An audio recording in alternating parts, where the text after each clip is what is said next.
குடியரசு துணைத் தலைவர் தேர்தலுக்கான அட்டவணை விரைவில் வெளியிடப்படும் என தேர்தல் ஆணையம் அறிவித்துள்ளது. குடியரசு துணைத் தலைவர் பதவியை ஜெக்தீப் தன்கர் ராஜினாமா செய்துள்ள நிலையில் அடுத்த புதிய குடியரசு துணைத் தலைவர் தேர்தல் எப்போது நடைபெறும் என்ற எதிர்பார்ப்பு எழுந்துள்ளது. இந்நிலையில் தேர்ந்தெடுக்கப்பட்ட மற்றும் நியமனம் செய்யப்பட்ட மாநிலங்களவை மற்றும் மக்களவை உறுப்பினர்களை கொண்ட வாக்காளர் பட்டியலை தயாரித்தல், தேர்தல் நடத்தும் அதிகாரிகள் மற்றும் உதவி அதிகாரிகள் கொண்ட பட்டியலை இறுதி செய்தல் உள்ளிட்ட பணிகளை ஏற்கனவே தொடங்கிவிட்டதாக தேர்தல் ஆணையம் தெரிவித்துள்ளது. அந்த பணிகள் நிறைவடைந்ததும் குடியரசு துணைத் தலைவர் தேர்தலுக்கான அட்டவணை வெளியிடப்படும் என்றும் தெரிவிக்கப்பட்டுள்ளது.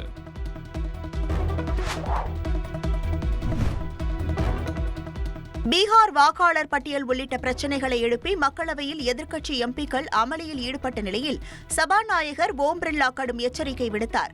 நாடாளுமன்ற மழைக்கால கூட்டத்தொடரின் 3ஆம் நாளில் பீகார் வாக்காளர் பட்டியல் சிறப்பு தீவிர பகுப்பாய்வு உள்ளிட்ட விவரங்களை முன்வைத்து விவாதம் நடத்த வலியுறுத்தி மக்களவையில் எதிர்க்கட்சி எம்பிக்கள் முழக்கங்களை எழுப்பினர்.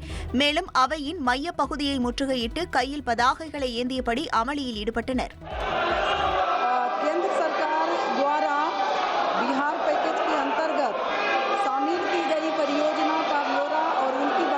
அப்போது குறுக்கிட்ட சபாநாயகர் ஓம் பிர்லா, மக்கள் தங்களின் பிரச்சினைகளை எழுப்புவதற்காக நாடாளுமன்றத்திற்கு அனுப்பி வைத்துள்ள நிலையில் தெருவில் செய்ய வேண்டியதை நாடாளுமன்றத்திற்குள் செய்து கொண்டிருப்பதாக தெரிவித்தார். அவைக்குள் பதாகைகளை ஏந்தி வரக்கூடாது என்றும் இருக்கைக்கு செல்லுமாறும் கூறினார். இதேபோல் மாநிலங்களவையில் வழக்கமான அலுவலை ஒத்திவைத்துவிட்டு பல்வேறு பிரச்சினைகள் குறித்து விவாதம் நடத்த வலியுறுத்தி எதிர்க்கட்சி எம்பிக்கள் வழங்கிய 25 ஒத்திவைப்பு தீர்மான நோட்டீசுகளை மாநிலங்களவை துணைத் தலைவர் ஹரிவன்ஷ் ஏற்க மறுத்துவிட்டார். இதற்கு எதிர்ப்பு தெரிவித்து எதிர்க்கட்சி எம்பிக்கள் கடும் அமளியில் ஈடுபட்டனர்.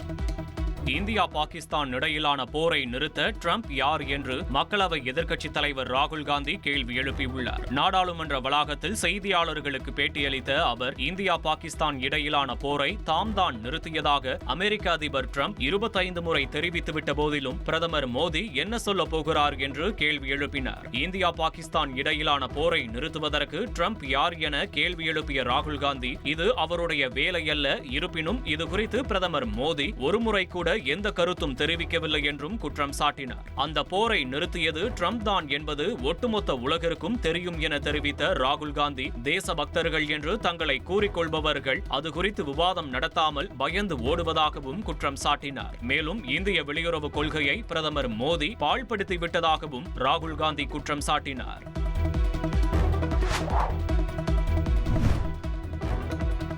உங்களுடன் ஸ்டாலின் திட்டப்பணியின் முன்னேற்றம் குறித்து முதலமைச்சர் ஸ்டாலின் காணொலி காட்சி வாயிலாக ஆலோசனை நடத்தினார்.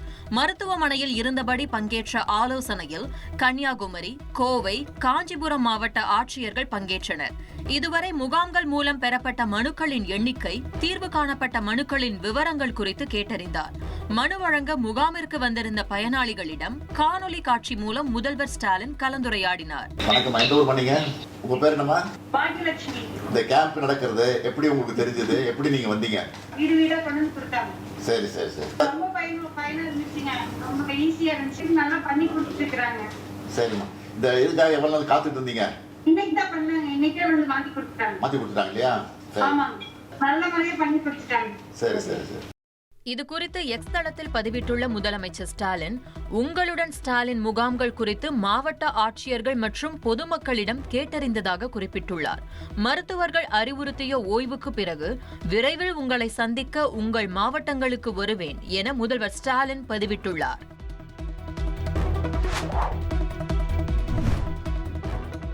தமிழக முதலமைச்சர் உடல்நிலை குறித்து சமூக வலைதளங்களில் தவறான தகவல் மற்றும் வதந்திகள் பரப்பினால் கடும் நடவடிக்கை எடுக்கப்படும் என மருத்துவ மற்றும் மக்கள் நல்வாழ்வுத்துறை தெரிவித்துள்ளது. அப்போலோ மருத்துவமனையில் முதலமைச்சர் ஸ்டாலின் 3 நாட்களாக தொடர்ந்து சிகிச்சை மேற்கொண்டு வருகிறார். மருத்துவமனை தரப்பிலிருந்து ஏற்கனவே 2 மருத்துவ அறிக்கைகள் வெளியிடப்பட்டது. அதில் தலை சுற்றல் காரணமாக முதலமைச்சர் சிகிச்சை பெற்று வருவதாகவும், தொடர்ந்து மருத்துவர்கள் கண்காணிப்பில் 3 நாட்கள் சிகிச்சையில் இருப்பார் என்றும் தெரிவிக்கப்பட்டது. இதனிடையே சமூக வலைதளங்களில் தவறான தகவல் மற்றும் வதந்திகள் பரப்பப்படுவதாக தகவல் வெளியான நிலையில் சுகாதாரத்துறை எச்சரித்துள்ளது.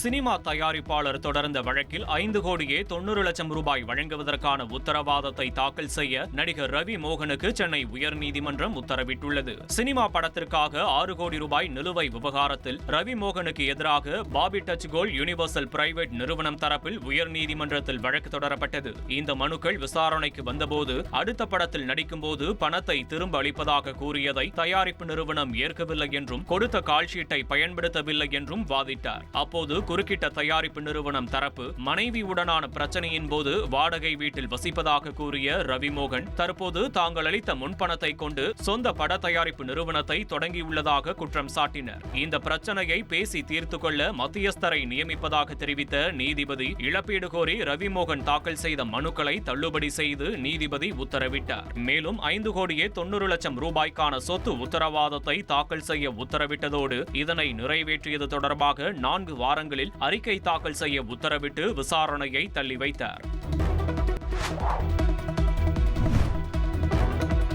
உத்தரப்பிரதேச மாநிலம் காசியாபாத்தில் போலி தூதரகம் நடத்தி வந்த ஹர்ஷ்வர்தன் ஜெயின் என்பவரை போலீசார் கைது செய்தனர். அவர் ஒரு வீட்டை வாடகைக்கு எடுத்து தாம் மேற்கு ஆர்டிகா, சபோர்கா, பவுல்வியா, லொடோனியா போன்ற நாடுகளின் தூதர் என கூறி வந்துள்ளார். இதுகுறித்து வந்த தகவலின் பேரில் நொய்டா பிரிவு போலீசார் போலி தூதரகத்தை கண்டுபிடித்து அங்கிருந்து போலி நம்பர் பிளேட்டுகள், பல்வேறு நாடுகளின் போலி பாஸ்போர்ட்டுகளை பறிமுதல் செய்தனர். இவை தவிர 2 போலி பான் கார்டுகள், பல்வேறு நாடுகள் மற்றும் நிறுவனங்களின் 34 முத்திரைகள், 44,70,000 ரூபாய் ரொக்கப்பணம், பல நாடுகளின் வெளிநாட்டு கரன்சிகள் ஆகியவற்றையும் போலீசார் பறிமுதல் செய்தனர்.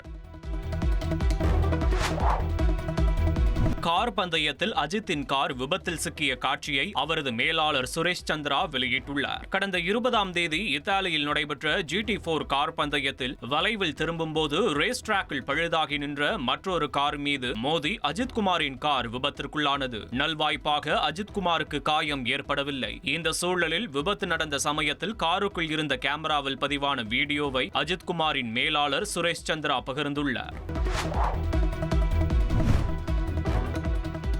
சர்வதேச கிரிக்கெட் போட்டிகளில் இருந்து ஓய்வு பெற்றுள்ளார் வெஸ்ட் இண்டீஸைச் சேர்ந்த அதிரடி மன்னன் Andre Russell. West Indies cricket அணியில் கடந்த 2010ஆம் ஆண்டு ஆண்ட்ரே ரசல் அறிமுகமானார். தனது அதிரடி ஆட்டத்தால் குறுகிய காலத்திலேயே ரசிகர்கள் மனதில் ஆழமாக இடம் பிடித்தார் ரசல். பந்தை அசுர வேகத்தில் அடிப்பதில் வல்லவரான ரசலுக்கு பிளாட் சிக்ஸர்கள் தான் அடையாளம். தனது வான வேடிக்கையால் பல முறை ஆட்டத்தின் போக்கை ரசல் புரட்டி போட்டு இருக்கிறார். பேட்டிங்கில் மட்டுமின்றி பல சமயங்களில் பவுலிங்கிலும் பங்களித்து ஆல்ரவுண்டராகவும் ஜொலித்துள்ளார் ரசல். சர்வதேச கிரிக்கெட்டில் 2000க்கும் அதிகமான ரன்கள், 100க்கும் மேற்பட்ட விக்கெட்டுகள் வீழ்த்தியுள்ள ரசல் தனது சொந்த ஊரான ஜமைக்காவில் நடைபெற்ற ஆஸ்திரேலியாவிற்கு எதிரான 2வது T20 போட்டியுடன் சர்வதேச கிரிக்கெட்டில் இருந்து விடைபெற்றார். போட்டிக்கு முன்னதாக ரசலுக்கு 2 அணி வீரர்களும் கார்ட் ஆஃப் ஆனர் அளித்து கௌரவித்தனர். தனது கடைசி இன்னிங்ஸிலும் 4 சிக்ஸர்களை பறக்க விட்டு மிரட்டலான ஆட்டத்தை வெளிப்படுத்தி அதகலப்படுத்தியுள்ளார் ரசல். சர்வதேச கிரிக்கெட்டில் இருந்து ரசல் ஓய்வு பெற்றாலும் பிரான்சைஸ் கிரிக்கெட் போட்டிகளில் தொடர்ந்து விளையாட உள்ளார். ரசலின் அதிரடியை இனி பிரான்சைஸ் போட்டிகளில் ரசிகர்கள் கண்டுகளிக்கலாம்.